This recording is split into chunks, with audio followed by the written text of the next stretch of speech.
जोहार आप सभी स्टूडेंट्स का हमारे YouTube channel Jharkhand math zone पे। तो आज देखिए बच्चों, आज जो है कि क्लास 10th का सेशन मैं चला रहा हूँ। ठीक है, क्लास 10th में लिख दिया हूँ हिंदी मीडियम। ये मैथमेटिक्स का क्लास चल रहा है।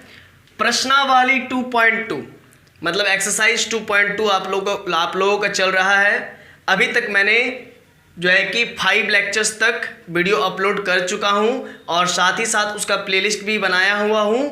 और मैंने अभी तक जो है कि उसमें क्वेश्चन नंबर 2 मतलब कि प्रश्नावली 2.2 का याद रखिए, ध्यान दीजिएगा। क्वेश्चन नंबर 2 का क्वेश्चन नंबर 1, 2 और 3 बता चुका हूं और साथ ही साथ क्वेश्चन नंबर 1 भी पूरा बता चुका हूं। ठीक है, तो इसीलिए अगर आप वो वीडियो पहले नहीं देखे हैं तो लेक्चर नंबर 5 पहले देख लीजिए, उससे पहले लेक्चर नंबर 4 देख लीजिए और उससे पहले लेक्चर नंबर 3, 2 और 1। इसके बाद लेक्चर नंबर 6 देखिए तो आपको बहुत मजा आएगा, समझ में आएगा। तो चलिए आज का वीडियो लेक्चर स्टार्ट करते हैं। देखिए कहता क्या है क्वेश्चन में, एक द्विघात बहुपद ज्ञात करना है। आपको कहता है कि एक द्विघात बहुपद ज्ञात करें। एक द्विघात बहुपद ज्ञात कीजिए जिसके शून्यकों के योगफल तथा गुणनफल क्रमशः दी गई संख्याएं है। संख्या का शॉर्टकट वो होता है। ठीक है, मैं लिख दिया हूं। तो एक द्विघात बहुपद ज्ञात कीजिए जिसके शून्यकों के योग तथा गुणनफल क्रमशः दी गई संख्या है। तो देखिए ये संख्या, ये जो पहला वाला जो संख्या है ये शून्यकों का योगफल है और ये जो दूसरा वाला जो संख्या है ये शून्यकों का गुणनफल है। फिर से एक बात देख लीजिए, दूसरे क्वेश्चन में ये शून्यकों का योगफल है, ये शून्यकों का गुणनफल है, ये शून्यकों का योगफल है, ये शून्यकों का गुणनफल है। तो चलिए आज के लेक्चर में मैं क्वेश्चन नंबर 4, 5 और 6 बताने जा रहा हूं। तो आप देखिए सबसे पहले क्वेश्चन नंबर 4 हम बना रहे हैं, तो आप लिखिएगा हल। ठीक है, हल लिखिएगा और जो बना रहे हैं उसका नंबर दे दीजिएगा। ठीक है, नंबर देना बहुत ज़रूरी है, नहीं तो एग्जामिनर या फिर जो भी आपका कॉपी चेक करेगा तो वो कैसे जानेगा कि कौन सा क्वेश्चंस बना रहा है बच्चा। तो क्वेश्चन नंबर 4 लिख दीजिएगा, हल लिख दीजिएगा। और देखिए आपका जो दिया हुआ उसको लिखिए, शून्यकों का गुणनफल और शून्यकों का योगफल। तो सबसे पहले योगफल बोला है तो शून्यकों का योगफल लिख लेते हैं। शून्यकों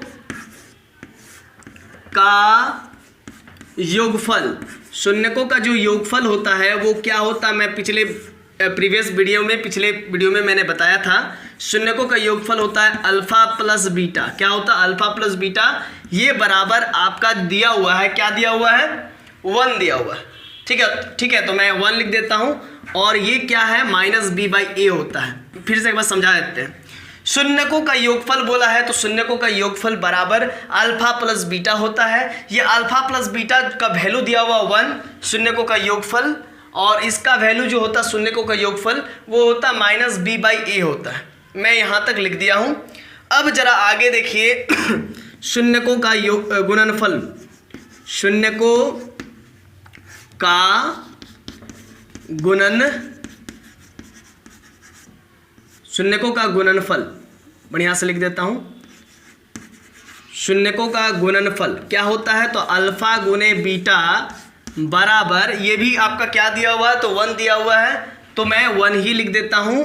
और ये क्या होता है? शून्यकों का गुणनफल बराबर, तो ये c/a होता है। क्या होता है?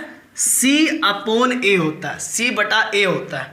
ठीक है, तो यहाँ तक आपने इन्फॉर्मेशन लिख दिया है, बहुत अच्छी बात है। अब जरा देखिए बात को समझिए कि इसको बनाएंगे कैसे, ध्यान दीजिएगा। अब यहाँ पर आपको जो है कि कंपेयर करने की आवश्यकता है, तुलना करने की आवश्यकता है। तो दिस इम्प्लाइज डैट, कुछ नहीं तो 1, नीचे में कुछ नहीं तो 1 होगा, तो 1/1 लिख लीजिए, -b/a लिख लीजिए। अब जरा देखिए इसके भी नीचे कुछ नहीं तो 1 होगा, तो दिस इम्प्लाइज डैट, ये लिखना बहुत जरूरी होता है। दिस इम्प्लाइज डैट मतलब अगर ये है तो इधर होगा जरूर। ठीक है, तो 1 है तो इधर मैं लिख देता हूँ 1/1 = c/a।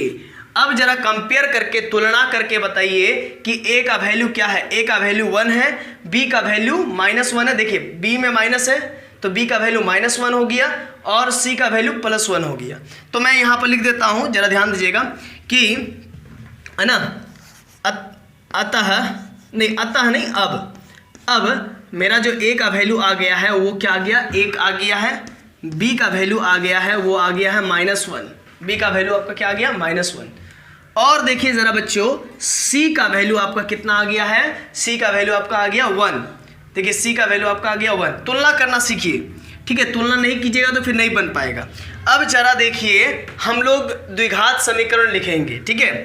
अतः द्विघात समीकरण, अतः द्विघात समीकरण, तो द्विघात समीकरण हम लोग लिखने वाले हैं। द्विघात समीकरण आपका क्या होता है, तो ax² plus bx plus c equal to 0 होता है। जहां आप लिखिएगा, ये चीज़ लिखिएगा जरूर, नहीं तो नंबर कटेगा। a आपका 0 नहीं होना चाहिए। अब भला ऐसा क्यों, ध्यान दीजिएगा।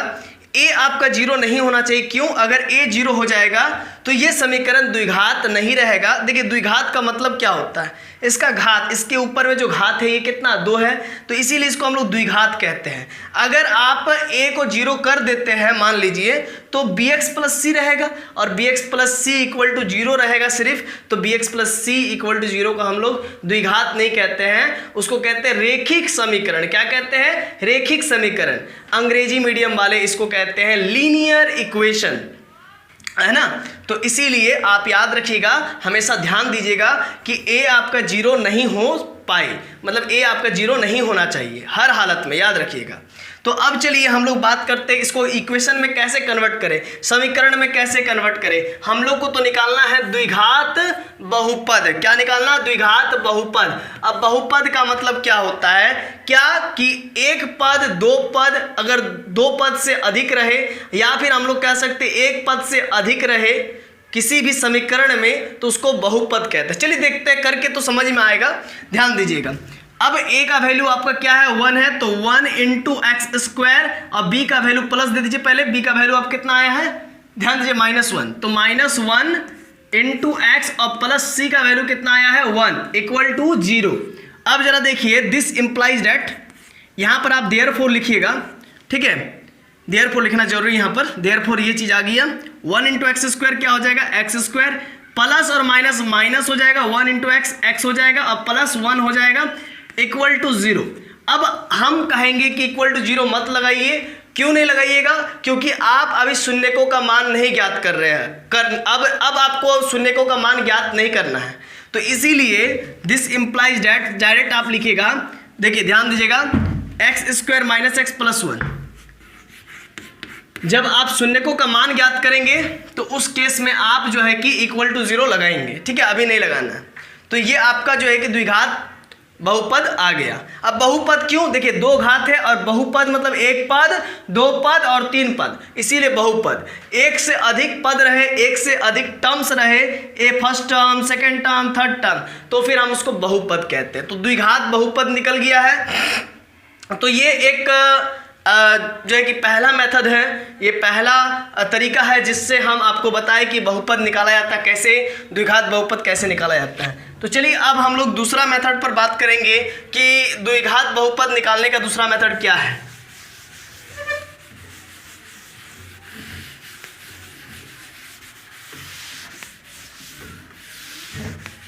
चलिए तो हम लोग दूसरा मेथड की बात करते हैं, दूसरा तरीका की और बात करते हैं कि कैसे दूसरे तरीके से भी निकाल सकते हैं। देखिए दूसरा तरीका, आप लोग को नहीं लिखना है दूसरा तरीका, मैं लिख देता हूं, ठीक है। आप लोग डायरेक्ट बनाना है अगर बनाना चाहेंगे तो। क्या होता है दूसरा दूसरा तरीका, x²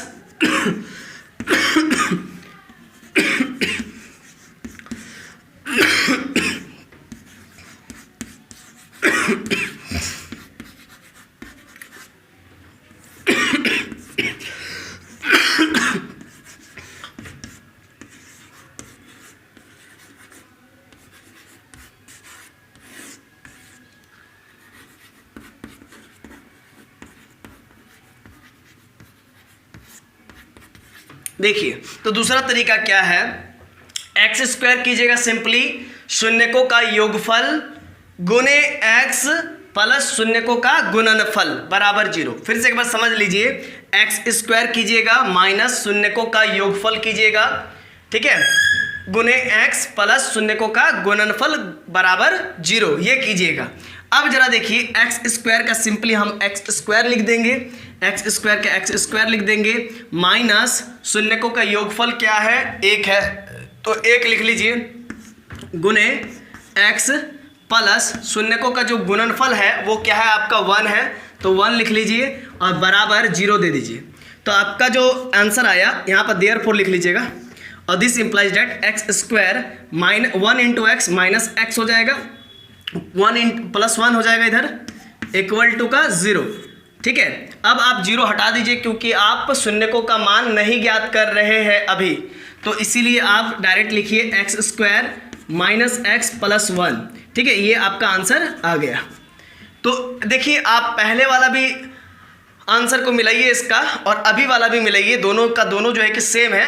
क्यों? क्योंकि मेथड सिर्फ अलग अलग है, आंसर तो सेम आना है, क्योंकि मैथ्स में हम लोग जानते हैं कि एक ही मैथ्स को हम लोग अलग अलग तरीके से बना सकते हैं। तो ये 2 तरीका मैं आपको बताया हूँ। अब चलिए इसको पहले उतारिए, फिर क्वेश्चन नंबर मैं 5 बताऊँगा। तो फटाफट आप उतारिए, स्क्रीनशॉट लेना, स्क्रीनशॉट लीजिए। तो चलिए बच्चों आगे देखिए, ये दूसरा क्वेश्चन, मतलब कि दूसरा मतलब चौथा क्वेश्चन वाला, चौथा नहीं सॉरी 5वां क्वेश्चन, 5th क्वेश्चन, ठीक है। ये कैसे बनेगा? तो ये शून्यकों का सबसे पहले तो ये देखिए, ध्यान दीजिएगा, ये शून्यकों का योगफल है ये, और ये शून्यकों का गुणनफल है। तो मैं लिख दिया हूँ हल, शून्यकों का योगफल बराबर अल्फा प्लस बीटा होता है, इक्वल टू आपका क्या दिया हुआ, तो -1/4 दिया हुआ है, तो -1/4 शून्यकों का योगफल के जगह पे लिख दीजिए, और इक्वल टू शून्यकों का योगफल बराबर होता है -b/a, लिख लीजिए। फिर शून्यकों का गुणनफल क्या होता है, तो अल्फा गुने बीटा, ये दिया हुआ है 1/4, तो 1/4 लिख लीजिए, और शून्यकों का गुणनफल क्या होता है, c/a होता है। अब कंपेयर कीजिए, आप तुलना कीजिए, आपका आंसर आ जाएगा। अब कॉमा दीजिएगा, a बराबर आपका क्या है, 4 है, तो a बराबर 4 लिख लीजिए। b बराबर आपका क्या है, देखिए माइनस यहाँ पर भी है, माइनस यहाँ पर भी है, माइनस माइनस आपस में कैंसिल हो गया, तो b का मान 1 आ गया। अब c बराबर आपका क्या दिया हुआ है, तो 1 दिया हुआ है, तो c बराबर 1 लिख लीजिए। इतना क्लियर है? अब लिखिए अतः द्विघात समीकरण, ठीक है। शॉर्टकट में समीकरण लिखने का तरीका ये होता है, स म में दीर्घई और छोटा सा बिंदु, तो ax² plus bx plus c equal to 0 होता है द्विघात समीकरण, जहां a जो है कि 0 नहीं होना चाहिए। मैं अभी भी बताया हूं क्यों नहीं होना चाहिए। देयरफॉर a का वैल्यू आप क्या लिखिए, 4 लिखिए, ठीक है। b का वैल्यू आप क्या लिख लीजिए, 1 है तो 1 लिख लीजिए, और c का वैल्यू आप 1 है तो 1 लिख लीजिए, इक्वल टू 0। अब इक्वल टू 0 हम हटा देंगे, क्यों? क्योंकि हम अभी द्विघात समीकरण को सॉल्व नहीं कर रहे हैं, हम उसको हल नहीं कर रहे हैं, और हम अभी जो है कि द्विघात समीकरण से उसके शून्यकों का मान नहीं ज्ञात कर रहे हैं, इसीलिए इक्वल टू 0 हटा देंगे, सीधा सीधा लिखेंगे this implies date 4x² plus x plus 1, ठीक है। ये आपका कंप्लीट आंसर होता है। ये पहला मेथड से मैंने क्वेश्चन नंबर 5 को बताया, अब दूसरा मेथड से मैं बता रहा हूँ। चलिए सबसे पहले आप इसको उतार लीजिए, स्क्रीनशॉट लेना है, स्क्रीनशॉट ले लीजिए। तो चलिए देखते हैं दूसरा तरीका क्या है। ध्यान दीजिएगा, दूसरा तरीका क्या कहता है, फार्मूला बेस्ड है, दूसरा तरीका फार्मूला बेस्ड है, ठीक है। x² माइनस, ये दूसरा तरीका मैं लिख दिया हूँ, ठीक है। मैं दूसरा तरीका आप लिख लीजिएगा, हालांकि नहीं लिखते यहाँ पर, x² मतलब दूसरा तरीका है ये, है ना। तो x² माइनस शून्यकों का योगफल, x² माइनस शून्यकों का योगफल गुने x प्लस शून्यकों का गुणनफल बराबर 0। फिर से एक बार समझ लीजिए, x² माइनस शून्यकों का योगफल गुने x प्लस शून्यकों का गुणनफल बराबर 0, ये पूरा है। तो x² के जगह पर x² माइनस शून्यकों का योगफल आपका -1/4 दिया हुआ है, इंटू x प्लस शून्यकों का गुणनफल आपका जो है ये वो 1/4 दिया हुआ है, लिख दिए बराबर का 0। अब इसको सॉल्व कर लीजिए, बराबर का 0 है इसीलिए यहाँ पर देखिए कुछ नहीं तो नीचे में 1 है, तो 1, 4 और 4 का एलसीएम क्या हो जाएगा, जरा बताइए क्या होता है, तो 4 होगा, ठीक है। तो 1, 4 और 4 का एलसीएम 4 होगा, 1 से 4 4 बार में कट जाएगा, तो ऊपर में 4 चला जाएगा, 4x² माइनस और माइनस प्लस हो गया, ऊपर में एक है, 4 से 4 एक बार में कटा, इसीलिए कुछ ऊपर में नहीं जाएगा, मतलब एक जाएगा, 4 से 4 एक बार में कटा तो ऊपर में एक जाएगा, इसीलिए उसको लिखिए या ना लिखिए कोई मतलब नहीं बनता है। यहाँ पर 1 × 1 लिखना पड़ता है, तो उसका कोई मतलब नहीं बनता, क्योंकि 1 को अगर मल्टीप्लाई कीजिएगा इससे तो वही आ जाएगा। प्लस का 1 हो गया, 4 से 4 एक बार में कट गया तो यहाँ पर 1 आ जाएगा, तो कोई फर्क नहीं पड़ता है 1 रखिए ऊपर में या ना रखिए। अब ये आपका तो जो है कि देयरफॉर यहाँ पर भी देयरफॉर, अच्छा यहाँ पर देयरफॉर नहीं होगा, यहाँ पर सॉल्व कर रहे हैं तो दिस इम्प्लाइज डेट होगा। तो अब जरा देखिए आपका फुल एंड फाइनल आंसर जो है कि 4x² + 1 × x क्या हो जाएगा, +x हो जाएगा, और ये आपका +1 हो जाएगा, और ये 4 जो है कि इधर चला आएगा, डिवाइड में है मतलब कि भागा में है, तो मल्टीप्लाई में मतलब गुना में आ जाएगा। तो अब यहाँ पर आपका full and final answer 4x², this implies date मैं लिख देता हूँ 4x² और ये +x हो गया और +1 हो गया = 0। ये आपको प्रूफ करना था। देखिए फर्स्ट टाइम में भी यही आंसर आया है और सेकेंड टाइम में भी यही आंसर आया है। तो चलिए ये दूसरा तरीका मैं बता दिया हूँ, फटाफट आप उतार लीजिए इसको, स्क्रीनशॉट लेना है स्क्रीनशॉट ले लीजिए।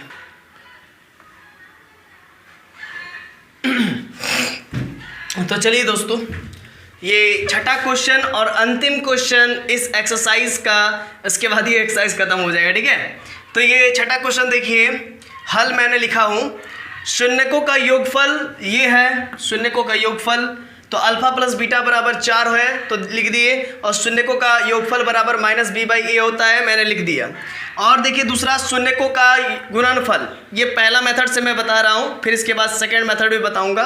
तो शून्यकों का ये क्वेश्चन नंबर छठा में बता रहा हूँ, ठीक है। शून्यकों का गुणनफल अल्फा गुने बीटा बराबर ये 1 दिया हुआ है, लिख दिया मैंने c/a दिया, ये होता है शून्यकों का गुणनफल बराबर c/a, तो मैंने लिख दिया अकॉर्डिंग टू फार्मूला।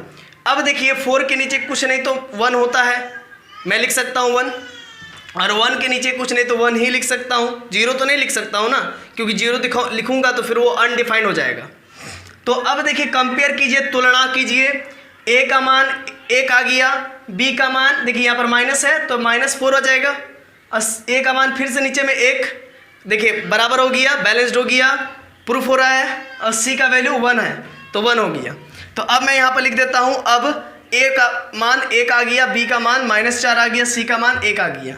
अब अतः द्विघात समीकरण क्या होता है, ax² + bx + c = 0 होता है, जहाँ ये यहाँ पर एक टर्म लिखना होगा, जहाँ लिखना पड़ेगा, जहाँ a का मान जो है कि 0 नहीं होना चाहिए, जहाँ a का मान क्या नहीं होना चाहिए, 0 नहीं होना चाहिए। अगर 0 हो जाएगा तो इक्वेशन द्विघात नहीं रहेगा, समीकरण द्विघात नहीं रहेगा, समीकरण रेखिक में बदल जाएगा, रेखिक में कन्वर्ट हो जाएगा, bx + c = 0 रेखिक समीकरण होता है, इसीलिए a का मान 0 नहीं रखना, याद रखिएगा। देयरफॉर a का मान आपका क्या आया है 1, तो 1 हो गया, x² का x², b का मान क्या आया है, बीच में प्लस, इसका फल प्लस हो गया, b का मान क्या आया -4, तो -4, x का x प्लस c का मान 1 आया, 1 = 0। अब जरा देखिए ध्यान दीजिएगा, दिस इम्प्लाइज डेट 1 को x से मल्टीप्लाई कीजिएगा x² से तो 1x² तो x² होगा, और प्लस माइनस -4x, अब प्लस का 1 = 0, ये आपका कंप्लीट आंसर हो गया। ये पहला मेथड से मैं अभी बताया हूँ, आप इसको उतार लीजिए, फटाफट स्क्रीनशॉट ले लीजिए। अब मैं दूसरा मेथड बताऊँगा, वो ईजी मेथड है, जानते ही आप।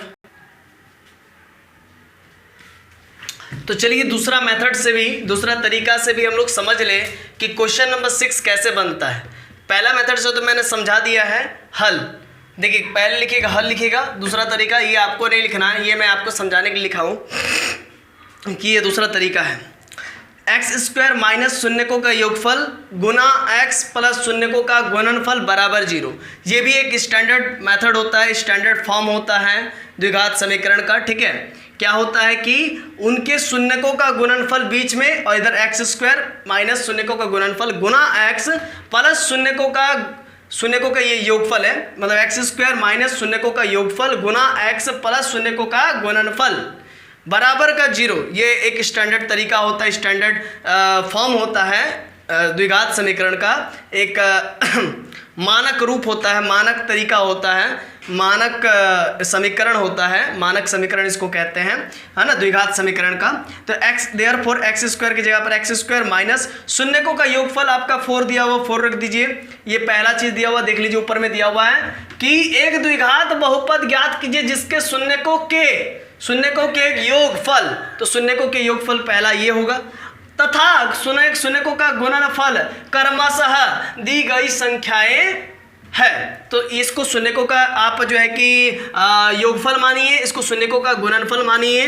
अब एक्स स्क्वायर की जगह पर एक्स स्क्वायर माइनस शून्यकों का गुणनफल के योगफल की जगह पर 4 गुना एक्स प्लस का प्लस शून्यकों का गुणनफल क्या है आपका 1 है, तो 1 रख दीजिए, बराबर का 0 दे दीजिए। ठीक है, ये देयरफॉर दिस इंप्लाइज डेट, अगर ये होगा तो ये जरूर होगा, this implies date x square minus 4x, 4 को अगर x के साथ मल्टीप्लाई कीजिएगा तो माइनस 4x, अब प्लस 1 इक्वल टू 0, ये आपका हो गया। अब जरा देखिए, चूंकि हम लोग जो है कि शून्यकों का चूंकि हम लोग समीकरण का शून्य ज्ञात नहीं कर रहे हैं, फिर से एक बार ध्यान दीजिएगा मेरे बातों को, चूंकि हम लोग समीकरण का शून्य ज्ञात नहीं कर रहे हैं, जीरोस फाइंड नहीं कर रहे हैं, इसीलिए हम लोग जो है कि इक्वल टू 0 नहीं देंगे। ठीक है, क्यों? क्योंकि हम लोग शून्य ज्ञात अभी नहीं कर रहे हैं। जब शून्य ज्ञात करते हैं तो उस समय इक्वल टू 0 लेकर के हम लोग उसको आगे सॉल्व करते, सिंप्लीफाई करते हैं। ठीक है, तो यहाँ पर 0 नहीं देंगे। क्यों नहीं देंगे? क्योंकि अभी हम लोग जो है कि शून्यकों का मान ज्ञात नहीं कर रहे हैं। तो सिंपल हम लोग द्विघात समीकरण लिखने बोला है, इसीलिए इक्वल टू 0 हटा देंगे और simply this implies date x square minus 4x plus 1। आप देखिए, इससे पहले वाला भी तरीका में यही आंसर आया था और अभी भी यही आंसर आया है। तो कुल मिला के देखा जाए तो एक ही मैथ्स को सॉल्व करने का 2 तरीका मैं आपको बता रहा हूँ। ठीक है, तो प्रश्नावली 2.2 आज जो है कि ख़त्म कर दिया। ठीक है, घर आप लोग को जो है कि टोटल का टोटल ये वीडियो लेक्चर्स क्लास 10th का कहीं एक्स्ट्रा जाकर के ट्यूशन पढ़ने की आवश्यकता नहीं है। क्यों? क्योंकि मैं पूरा जो है कि क्लास 10th का टोटल सीरीज वीडियो लेक्चर जो है कि YouTube के माध्यम से अपलोड कर दूंगा। इसीलिए अपना फालतू का समय, मतलब कि आपका समय जो है कि बहुत महत्वपूर्ण है, आपका बहुमूल्य जो है कि धन है, उसको आप बर्बाद ना करें। आप जो डेटा डलवाते हैं हर महीना का, उसी में आपका कंप्लीट हो जाएगा, जल्दी भी कंप्लीट हो जाएगा और साथ ही साथ आपका पैसा भी बच जाएगा। ठीक है, तो ये बहुत ही अच्छा तरीका है YouTube का, जिसके माध्यम से आप जो है कि अपने कोर्स को पूरा कंप्लीट कर सकते हैं। और ये भी फ़ायदा है कि आप जो टीचर लोग साल भर पढ़ाते हैं, 12 महीना पढ़ाते हैं बच्चों को, और अब जानते ही ये हर महीना क्या फ़ी लगता है आपको, तो वो फ़ी बच जाएगा। पहली बात तो ये, और दूसरी बात ये कि आप इसको जो है कि 1 महीना के अंदर भी कंप्लीट कर सकते हैं, है कि नहीं? आप 2 इंटू स्पीड ले लीजिए, 2 गुना स्पीड कर लीजिए, हम जो भी बताते हैं आप 2 गुना स्पीड में ले लीजिए, आपका 1 महीना में पूरा कंप्लीट हो जाएगा थ्रू दिस वीडियो लेक्चर्स। तो धन्यवाद दोस्तों, आप लोग हमारे वीडियो को इतना देर तक देख रहे हैं, वॉच कर रहे हैं, और पसंद आ ही रहा होगा जब इतना देर तक आप देख लिए तो अगर पसंद आ रहा है तो आप अपने दोस्तों को भी शेयर कीजिए, ताकि वे कोरोना के इस काल में घर बैठे ही तैयारी कर पाए। धन्यवाद, जोहार आप सभी का।